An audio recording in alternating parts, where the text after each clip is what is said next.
जगत में बिरला पाया, नाम जगत में बिरला पाया, जो सतगुरु के शरण में आया, जो सतगुरु के शरण में आया। प्रेम नगर में गुरु नाम से प्रेमी प्रभु दरबार गया, प्रेम नगर में गुरु नाम से प्रेमी दरबार गया। नाम अखंड है नाम अनंता, नाम अखंड नाम अनंता, जानो दया जब करे संता, जानो दया जब करे संता। नाम से अपने जीव का बंदे करके कोई उद्धार गया, नाम से अपने जीवक बंदे करके कोई उद्धार गया। नाम कमाए कर लो भाए, नाम कमाई कर लो भाई, बेड़ा भव से पार हो जाए, बेड़ा भव से पार हो जाए। नाम रतन धन पाकर हंसा कर साचा पार गया, नाम रतन धन पाकर हंसा कर साचा व्यापार गया। जय गुरु वंदे नाम सुनाए, जय गुरु वंदे नाम सुनाए, संत का सेवा जो अपनाए, संत का सेवा जो अपनाए।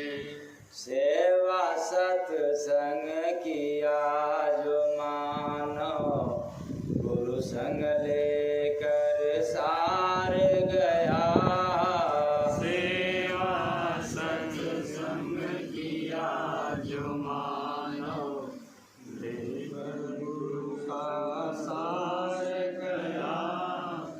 साहेब का जो नाम भजा सो भव सागर से पार गया, साहिब का जो नाम भजा सो भव सागर से पार गया। साहेब सबका साहिब सबका, तो साहेब का जो नाम भजा सो भव सागर से पार गया। अब भोला जिसने जग में भाई डूब वही मझधार गया, मझधार भव पार। इसी का राज हम लोगों ने समझ नहीं पाया, क्या होता है मझधार, क्या होता है भव पार। ये पता न होने के कारण ही हम लोग जन्म मरण के बीच में फंसे, और जिसको यह पता चल जाता है वो जन्म और मृत्यु के कलह से दूर हो जाता है, मुक्त हो जाता है। जन्म भी कलह है, मरण भी कलह है, दोनों में सुख नहीं है। कैसे? विचार करो, जन्म लेना यदि सुख होता, अर्थात जन्मते समय सुख मिलता, तो हम सब जन्मते समय रोते क्यों? टेंशन का है तो न मम्मी न पापा का बोध, न धन संपदा का, न दुकान मकान का फिक्र, न भोजन करने की चिंता, न जागने और सोने की चिंता, न लाभ हानि का, न कोई काम धाम का। फिर बताओ रोना क्यों आया? कौन सी दुख आन पड़ी? तो इसका मतलब कि जन्म लेना भी सहज काम नहीं है, जन्मते समय भी पीड़ा होता है। इसीलिए गोस्वामी दास ने दर्शाया है, जन्मत मरत दुसह दुख होई। ये दोनों में कला है, दोनों में दुख है, बस हम सब जान नहीं पाते। क्यों? अज्ञानता है, अंधकार के कारण हम लोगों ने जान नहीं पाया। इसलिए जिसको प्रकाश मिल गया लख लिया, और जिसको अंधेरा मिला आंख रहते भी अंधा होकर चला गया। सब अंधा के बंदा, और इसी अंधेर नगरी में हम सब धंधा किए हुए, व्यापार किए। धंधा मीन्स व्यापार, बिजनेस। व्यापार करो, व्यवहार बिगड़ करके नहीं। यहाँ तो व्यवहार बिगड़ जाए कोई फिक्र नहीं, व्यापार चलनी चाहिए। आहार बिगड़ जाए कोई बात नहीं, लेकिन दीदार तो चाहिए। ये कैसे हो सकता है? ये सोच आप लोगों का गड़बड़। तो जन्मते समय पीड़ा होता है, इसलिए हम सब रोते हैं, ऐसा गोस्वामी दास ने दर्शाया। और कबीर साहब भी तो बता दिए हैं, क्या कबीरा जब पैदा हुए तब जग हंसे हम रोए। क्या बात है, जग हंसे हम रोए। क्योंकि हमारे पैदा होने पर तो कितने लोग ने थाली बजाया और मिठाई थाली पीटी और मिठाई बांटी। तो कृष्ण जन्म लिए जेल की कोठरिया में, रात अंधियरिया में। बस बस, वो भी अंधेरा पीरियड में और जेल की कोठरी में। अर्थ हम लोगों ने दूसरा लगाया, जबकि अर्थ तो यह है कि माँ का गर्भ में अंधेरा ही अंधेरा है, यही तो जेल है। ऐसे जेल खाने में जन्म लेना पड़ता है, अंधेरे में पलना पड़ता है।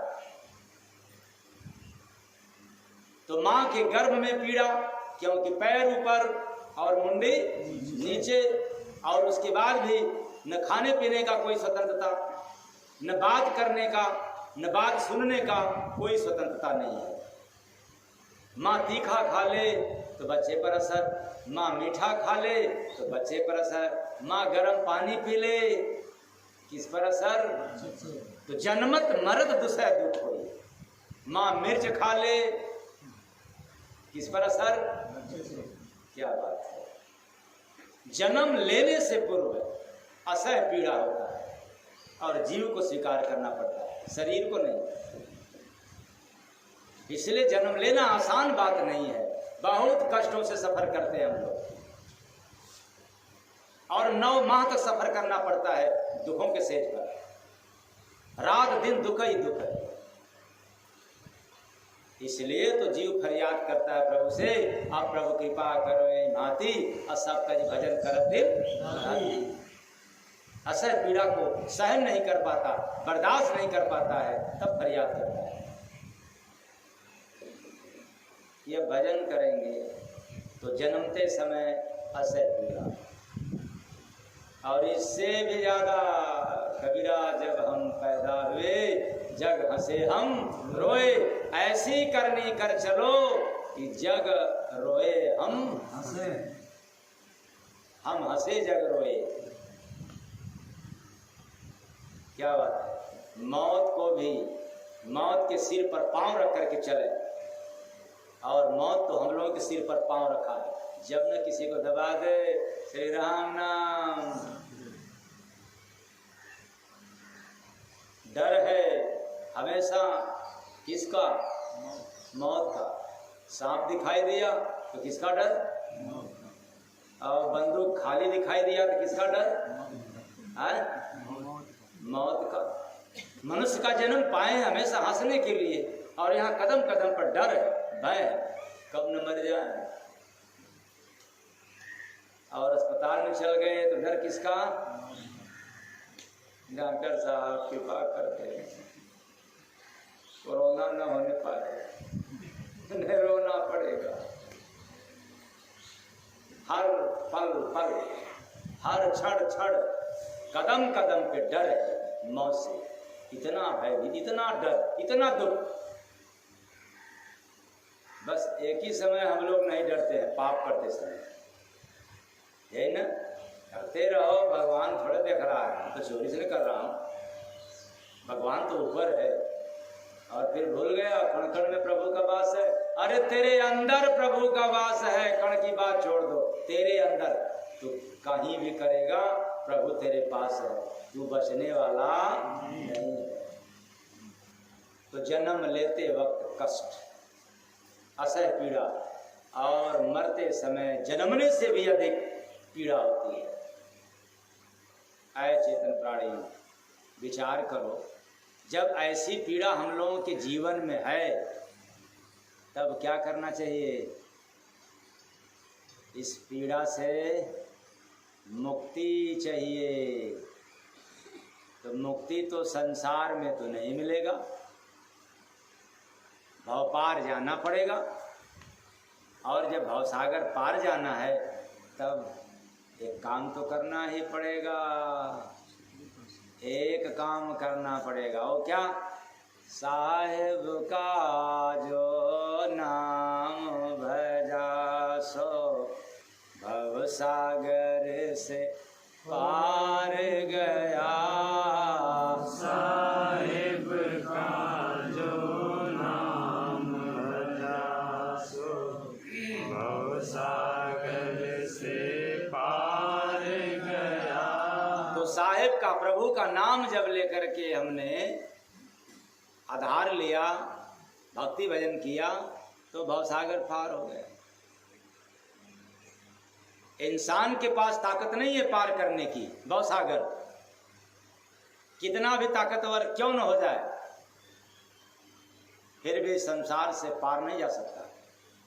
लेकिन नाम में वह ताकत है, नाम में ऐसी क्षमता है कि नाम का आधार ले लो, नाम की सहायता से, नाम के मदद से आप भवसागर पार हो जाओगे।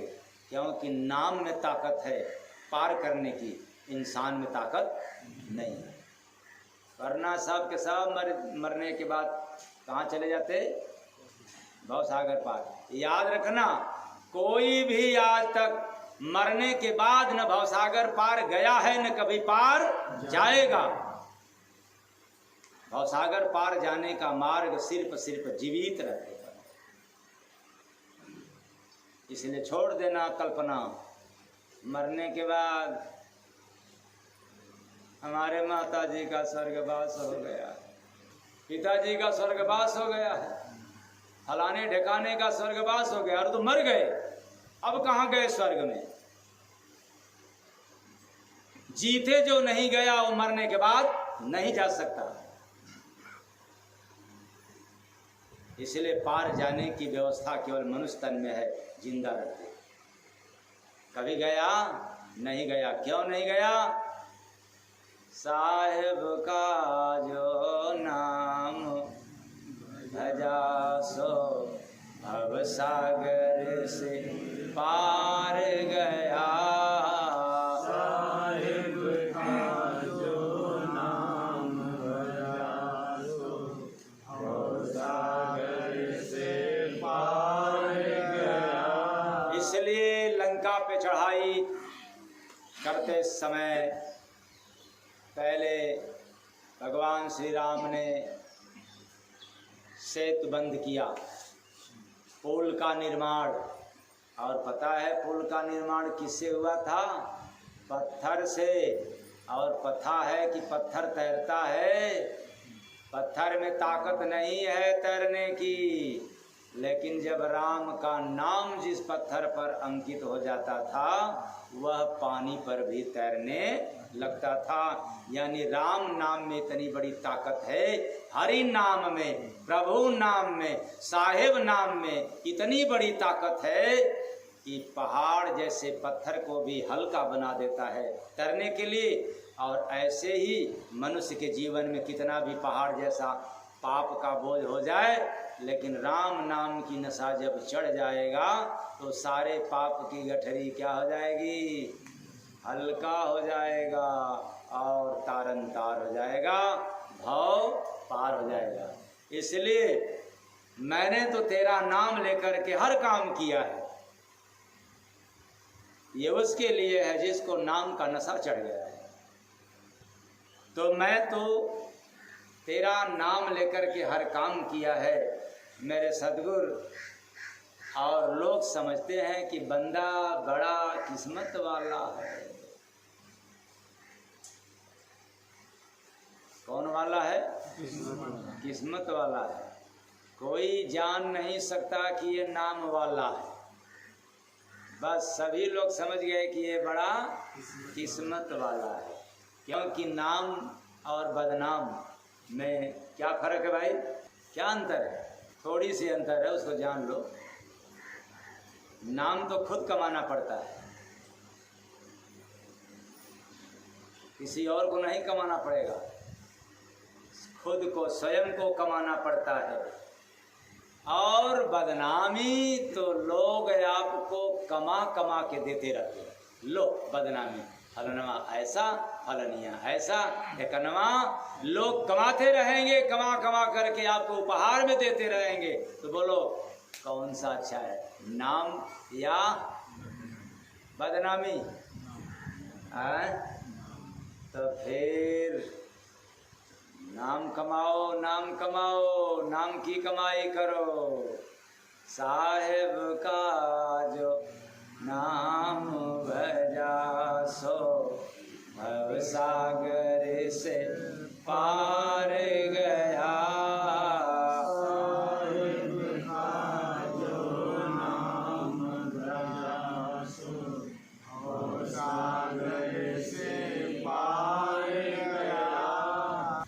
आपके पास जो भी जीवन बचाओ, जो भी समय बचा हो, 10, 5 साल, 20 साल, साल भर, 6 महीना, अथवा अब तब लगा हो कि लगता है अब मर जाएंगे, अब चले जाएं, कोई बात नहीं। लेकिन जीवन के सफ़र को और आनंदमय एवं आसान बनाना चाहते हो तो नाम को अपना साथी बना लो।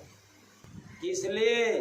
सफ़र में साथ चाहिए, और साथ निभाने वाला केवल नाम रहेगा, बाकी सब बेकाम हो जाएंगे, सारे लोग निकाम हो जाएंगे।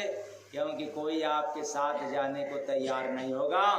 बीवी के साथ मियाँ भी नहीं तैयार होगा, और मियाँ के साथ बीवी भी नहीं तैयार होगी, और ज़्यादा से ज़्यादा तैयार भी होंगे तो शमशान घाट तक जाएंगे। कहाँ तक जाएंगे? ऊपर कोई जाने वाला। इसलिए नाम को साथी बना लो, सफ़र भी कट जाएगा और आनंदमय भी हो जाएगा। इसलिए ऐ चेतन प्राणियों, इस संसार में जीव को तारने की क्षमता किसी भी देवी देवताओं के पास नहीं है। आप उनकी पूजा करें, पाठ करें, तीर्थ करें, व्रत करें, आपकी आस्था है, आपकी श्रद्धा है, आपकी लगन है, वो लगाते रहो, श्रद्धा युक्त करते रहो, कोई परेशानी नहीं। लेकिन याद रखना, समस्त वेद पुराण का अध्ययन करके देख लेना, किसी भी देवी देवताओं को इस जीवात्मा को तारने का क्षमता अथवा अधिकार नहीं मिला है। जीव को तो केवल नाम के ही आधार पे भव सागर पार होता है, बाकी और कोई आधार वगैरह नहीं है। और वह भी सतगुरु के द्वारा पाया हुआ नाम। किसके द्वारा? सदगुरु न समझ में आए, क्योंकि आजकल हम लोगों जैसे तमाम सदगुरु नाम ले रहे हैं। तत्वदर्शी महात्मा के द्वारा पाया हुआ नाम तत्वदर्शी। तो तत्वदर्शी का मतलब क्या होता है? तत्व को देखने वाला, तत्व को देखने वाला। तो तत्व क्या है भाई? यही तो जानना है। तत्व है क्या? जैसे दूध में भी तत्व है, दूध भी तत्व है और दूध में भी तत्व है। तो दूध में तत्व क्या है? घी। और घी को आप लोग देखते हो? नहीं देख सकते। तब कैसे देखोगे? उसको तपाना पड़ेगा, खौलाना पड़ेगा। जब दूध खूब तप जाए, खौल जाए, तब उतारना पड़ेगा आग से दूर करना पड़ेगा। उसके बाद फिर जब वो शीत और गर्म रह जाए, तब उसमें खट्टी चीज डालना पड़ेगा। और जब खट्टी चीज डालोगे तो फिर दूध क्या हो जाएगा? अपना शकल बदल देगा, अपना स्वभाव बदल देगा। बदल करके क्या हो जाएगा? दही। और दही जम जाएगा। जब तक नहीं जमा था तो दूध, और जम गया तब। तो ऐसे आप लोग भाई दूध हो, जब आसन जमा करके बैठोगे तब दही होगे। और जब खूब मंथन करोगे ध्यान में, तब फिर उसमें से क्या निकलेगा? ध्यान में तपोगे तब उसमें से निकलेगा क्या? मक्खन निकलेगा। और मक्खन को फिर काम क्रोध लोभ संयम रूपी अग्नि पर तपोगे, तब जाकर के उसमें से जीवन का सार तत्व निकलेगा, वही है घी। तब जाकर के घी लखाई पड़ेगा। ऐसे ही संसार में संत महात्मा आते हैं तो सबको देखते हुए सबके अंदर का जो जीव है, जो तत्व है, उसको लखते। राम को देख लिया, भगवान को देख लिया, धन्यवाद है, नमन है, लेकिन अपने जीव को नहीं लखा तो राम को भी लखना बेकार है, व्यर्थ है। क्यों? कि वो तो क्षणिक है। पता नहीं वो राम का रूप था कि कौन रूप था, ये आपको पता नहीं। लेकिन जब पहले अपने आप को पहचान जाओगे तो फिर राम को भी पहचान जाओगे। और फिर एक बार राम को पहचान जाओगे तो फिर राम से दूर नहीं होगे। क्यों? कि भगवान राम और हनुमान जी से एक ऋषिमुख पर्वत पर मुलाकात होती है। प्रथम बार, पहली बार स्वयं भगवान राम जाते हैं सीता को खोजते खोजते कि हे खग मृग हे मधुकर सेनी, तुम देखी सीता मृग नैनी। और इसके विरह में भगवान राम जा रहे थे और ऋषिमुख पर्वत मुलाकात हो गई हनुमान जी से। और हनुमान जी राम का नाम लेने वाले, लेकिन राम सामने खड़े हैं, पर राम की पहचान हनुमान से नहीं हो पाई। तब हनुमान जी ने पूछा कि आप कौन हैं? तब भगवान राम अपना परिचय देते हैं कि मैं अयोध्या नरेश राजा दशरथ पुत्र राम हूं। सामने तेरे खड़े हो जाएंगे। जबकि हनुमान जी को कहा जाता है ज्ञानी नाम ग्रगण्यम, ज्ञानियों में ग्रगण्य है। फिर भी ऐसे ज्ञानी लोग भी, तीनों लोग हाँकते कांपे, फिर भी ऐसे लोग भगवान राम को नहीं पहचान कर पाए, सन्मुख होते हुए भी। इसलिए चेतन प्राणियों, ऐसे लोगों के सामने यदि भगवान भी खड़े हो जाएंगे तो भी नजर आने वाला, और आ भी गया तो पहचान होने वाला नहीं है हनुमान जैसे। तब क्या करना पड़ेगा? तत्वदर्शी महात्माओं के पास जाना पड़ेगा। जो आत्मा को लखने वाले हैं, जो आत्मा को जानने वाले हैं, उनके पास जाओगे तो राम से मुलाकात करा देंगे, भगवान से मुलाकात करा देंगे। और जब एक बार मुलाकात हो गई तो फिर आपसे दूरी नहीं रहेगी। कि जरा सोचो एक बात, इस संसार में कोई व्यक्ति जब नग्न अवस्था में घूमे तो कैसा लगेगा? अच्छा लगेगा? कोई संसार में, कोई माया रूपी बाजार में नग्न अवस्था में घूमे तो अच्छा नहीं लगेगा बिना कपड़े के। तो फिर अपनी सूरत को तुम नंगा क्यों नचवा रहे हो माया के बाजार में? सूरत मीन्स आत्मा, अपने आत्मा को नग्न अवस्था में क्यों किए हो? कम से कम उसको भी नाम रूपी खोल पहना दो।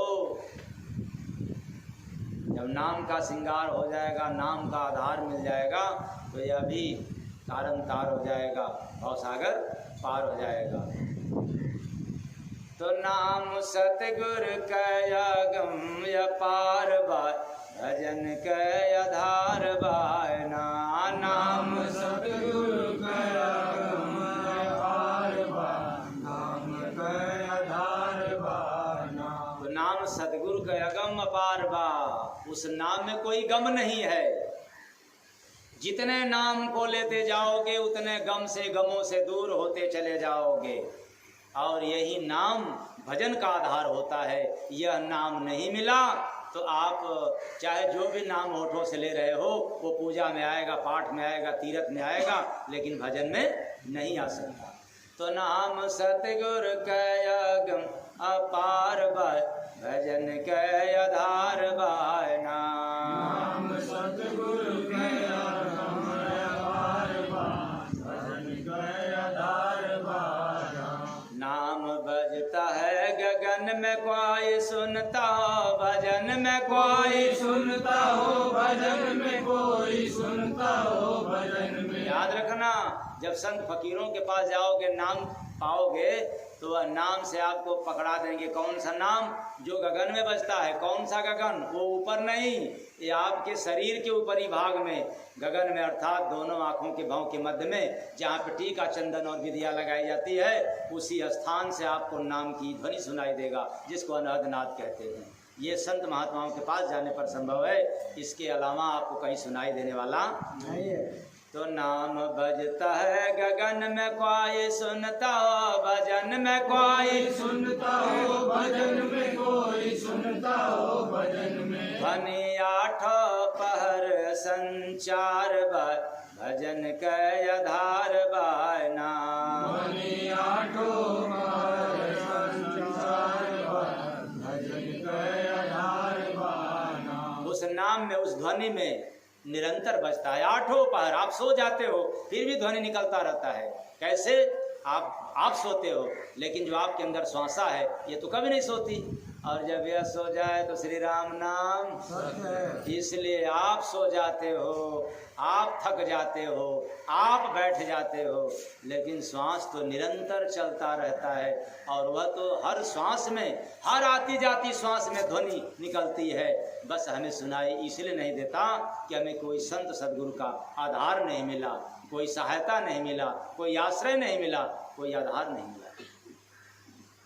तो ध्वनि आठों पहर संचार बाय भजन के आधार बाय नाम। ध्वनि आठों पहर संचार बाय भजन के आधार बाय नाम। नाम जीव को बुलाता बड़ा मधुर धुन सुनाता, बड़ा मधुर धुन सुनाता, बड़ा मधुर धुन सुनाता। बड़ी राज की बात है।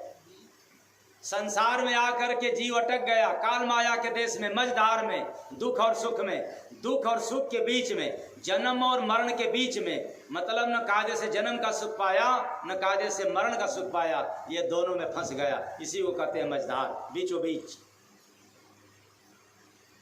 आ तो गया संसार में, फंस गया, लेकिन बिना नाम की आवाज का ये जीव इससे निकल नहीं सकता। इसलिए जीव को कोई बुलाने वाला है तो नाम। जब सोए हुए जीव को नाम जो उठाता है तो ऐ चेतन प्राणियों, काल माया में हम आकर के सोए हैं, अज्ञानता में सोए हैं, लोगों को अपना समझ करके सोए हैं। जब ऊपर का नाम मिलता है, उल्टा नाम जब जग जाना, वाल्मीकि भय ब्रह्म समाना। जब ऊपर का नाम सुनाई देने लग जाता है तो हम चैतन्य हालत में हो जाते हैं, पूर्ण रूपेण होश पूर्वक हो जाते हैं कि कहाँ मैं सोया हूँ संसार में, हमें तो कहीं और चलना है। फिर भक्ति भजन में लग जाता है, वैराग हो जाता है, अनुराग हो जाता है। तो नाम जीव को बुलाता, बड़ा मधुर धुन सुनाता, बड़ा मधुर धुन सुनाता, बड़ा मधुर धुन सुनाता। मिले आनंद हरदम बहार बार भजन के आधार बाय नाम। मिले आनंद हरदम बहार बार भजन के आधार बाय नाम। नाम कितनों को तारा पार भव से उतारा पार, भव से उतारा पार, भव से उतारा। वेद गावे लाय अमर संसार भजन के आधार बाना। वेद गावे लाय हर संसार बान, भजन के आधार बाना। वेद में प्रमाण है कि नाम तो न जाने कितने लोगों को, अनगिनत लोगों को तारा।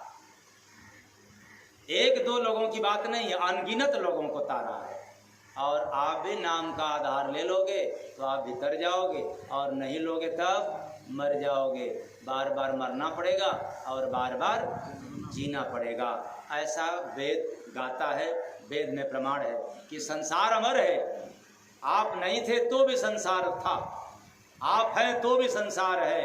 और याद रखना, आपके बाप दादा आजा नाना नानी चले गए तो भी संसार है। अब पारी आप लोगों की है, आप लोग भी चले जाओगे लेकिन ये संसार रहेगा। और इसी संसार में जो आया, होश पूर्वक काम किया, वो तर गया, वो अमर हो गया। और जो बेहोशी हालत में काम किया वो तो जन्म लेकर के भी मर गया।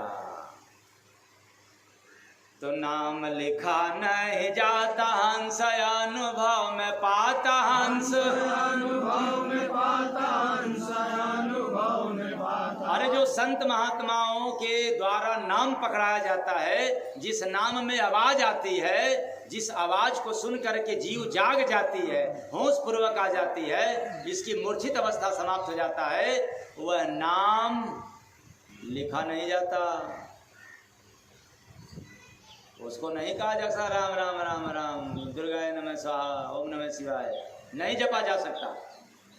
वैसा नाम इसलिए ये सभी लोगों के पास नहीं मिलता है, किसी फकीर तत्वदर्शी महात्माओं के पास मिलता है। जब ऐसा महापुरुष हमें मिलेगा तब वह धुन को पकड़ा देगा, जो लिखा न जा सके, जिसको ओठों से जपा न जा सके।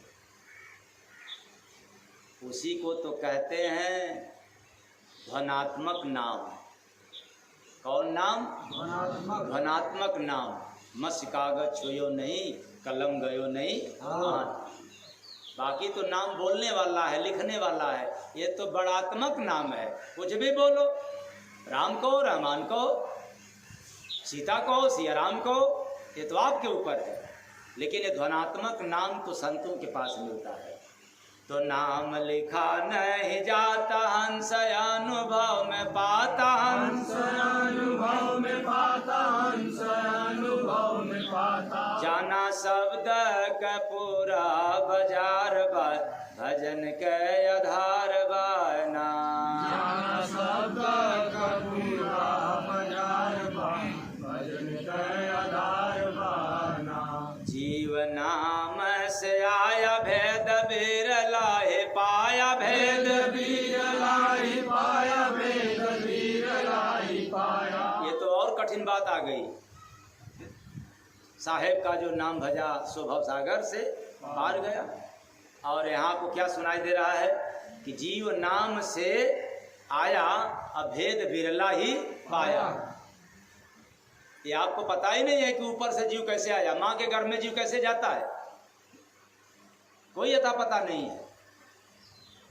क्योंकि आपको पता होना चाहिए कि माँ के गर्भ में पहले जीव नहीं जाता है, पहले शरीर बनता है।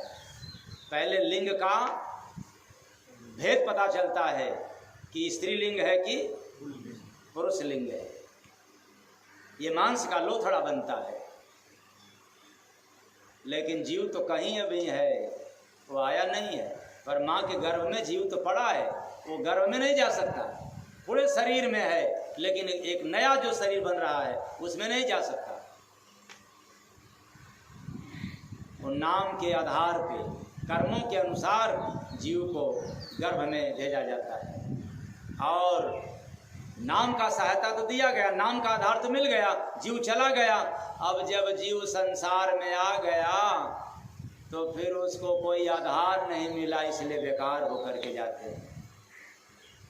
इसलिए आधार ले लो, कलयुग केवल चले जाओ संतों के पास। वेद पुराण में जाओगे तो अरुझ जाओगे, कौन सा नाम जपूं। इसलिए तत्वदर्शी महात्माओं के पास जाओ।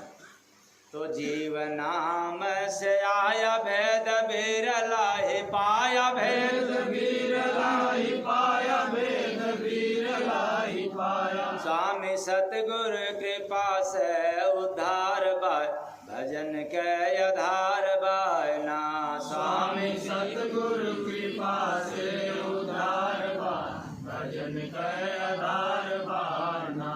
लगा नाम का है सीढ़ चढ़ा, हंस का हो पेड़ चढ़ा। हंस का हो पीढ़ी चढ़ा, हंस का हो पीढ़ी। मिल जाता है मंजिल तुहार बाय, भजन के आधार बायना। मिल जाता है मंजिल तुहार बार, भजन के आधार बाना। नाम रहता अनंत सुन के कहता हो संत सुन के। कहता हो संत सुन के, कहता हो संत। इसका भी राज अलग है। अनंत का मतलब होता है अनेक, अनगिनत। अनंत का मतलब होता है जिसका अंत न हो। तो जो ध्वनात्मक नाम है इसका कोई अंत नहीं है, न आदि है, न मध्य है और न ही अंत है। इसलिए इसको कहा गया अनंत। और इस अनंत का कोई राज बतलाने वाला है तो संत है। न वेद बतला सकता है, न पुराण बतला सकता है, न कुरान बतला सकता है, न कोई राम कथा, न कोई भागवत कथा, न कोई कथा सुनाने वाला बतला सकता है, न हवन यज्ञ करता सुना सकता है। इस धरा पे अगर उस अनंत नाम का कोई भेद बतलाने वाला है तो संत है। तो नाम रहता अनंत सुन के कहता हो संत सुन के। कहता हो संत सुन के, कहता हो संत। जय गुरु बंदे दया हमार बाय, भजन के आधार बायना। जय गुरु बंदे दया हमार बार, भजन के आधार बाना। तो जय गुरु बंदे दया हमार का मतलब नहीं है किसी। तो जय गुरु बंदे दया तुहार बाय, भजन के आधार बायना। जय गुरु बंदे दया तुहार बार, भजन के आधार बाना। हो नाम सतगुरु कया गम्य पार बाय, भजन के आधार बायना। नाम सतगुरु कया गम्य पार बार, भजन के आधार बाना। तो अगम अपार वाला आपको नाम चाहिए जिसमें अपरंपार सामर्थ्य हो, जिस नाम का कोई पार नहीं लगाया जा सकता, जिस नाम को लिखा न जा सके उसी नाम का पार नहीं लगाया जा सकता। और जिस नाम को लिखना चालू कर देंगे वो तो सीमित में आ गया, दायरे में आ गया, सीमा में आ गया। इसलिए असीमित नाम, और वही तो नाम घट घट व्यापी है। कहाँ है? घट घट व्यापी है। वही नाम कण कण में व्याप्त है, सर्वव्यापक है। बस कोई फकीर मिल जाए और हमें लखा दे, कोई संत फकीर मिल जाए वो राज को बतला दे, भेद को बतला दे, और भेद नहीं पता चला तो वेद में लटक गया। वेद में, क्योंकि वेद में बड़ा भेद छिपा है, और जब तक भेद मिलेगा नहीं तब तक वेद समझ में आने वाला नहीं है। इसलिए नाम को पाओ किसी संत सद्गुरु के शरण में जाकर। तो साहेब का जो नाम भजासो, भव सागर से पार गया। साहिब का जो नाम भजासो, भव सागर से पार गया। बस आज इतना ही। मेरी वाणी आप लोगों को गहरा चोट पहुंचाया हो ना समझने के कारण अपने घर का सेवक समझ करके क्षमा कर दीजिएगा, और मैं आशा करता हूं कि आप लोग क्षमा कर देंगे। साहे